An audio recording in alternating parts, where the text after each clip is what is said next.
வெண்பருத்தி நூலெடுத்து வாய் வெடிச்ச பூவெடுத்து நான் அணிஞ்சிட தொடுத்து வச்ச நடினமான மாலை இது.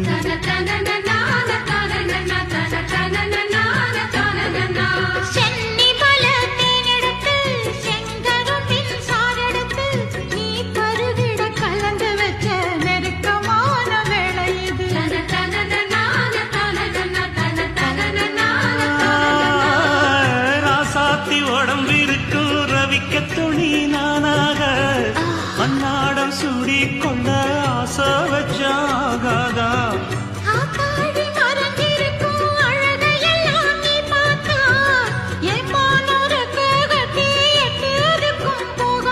அடிச்சி சக்கரையே எட்டி நீயும் நிக்கிறையே நான் ஏங்கி ஏங்கி பார்க்கிற போறாங்க பண்ணுறியே.